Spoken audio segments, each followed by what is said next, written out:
55512. Lėtas valsas. Gintai! Gintai! Kur ta raiža bestija? Mesgi buvom tarę su tavim. Aš šitos masažystės nepraleisiu. Tiesioginis eteris. Panelė, jūs ką galvojate? Jūs ką galvojate, kad jeigu jūs galite masažuoti, tai jūs galite sugriauti mano projektą, taip? Man 2 metų reikėjo, kad šitą projektą sukurti. Palaukit.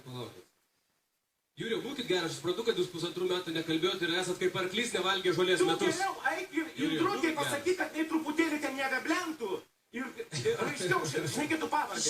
Jurijau, būkit geras, gal skandalą pasilikit trečiai laidai, mes žinom, kad aš neleisiu iššokti. Jūs nesuprantat, šį projektą žiūri vaikai. Kokį mes pavyzdį duodame? Jie visi internetą matys, ką jie ten išdarinėja ir po to mes turėsim iš jo žvaigždę daryti. Jurijau, yra toks posakis. Aš nedirbsiu. Nenoriu aš dirbti šitą projektą. Yra toks posakis. Kas psichiatrinį randa pirmas baltą chalatą, tas gydytojas, ar ne?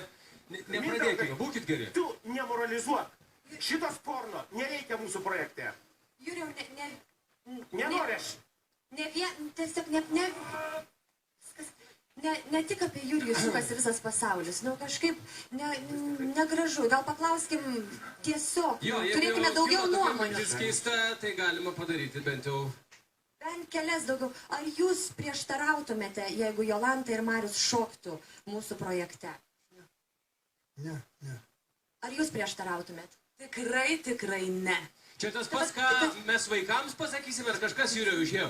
Būtų labai gerai, kad jeigu laida prasideda, būtų vis dėlto laida pradėta nuo šokių, nors... Jurijau, jūs esat mums skoloj laidos sugadinimo pradžiai, bet nieko tokio. Žiūrėkit, yra labai paprastas dalykas. Jurijus bet kuriuo atveju seniai laikomas yra komisijos pirmininku. Tai aš manau, mes jį sutriuškinsime vienu labai aiškiu dalyku. Ką tik iš užkulis organizatoriai man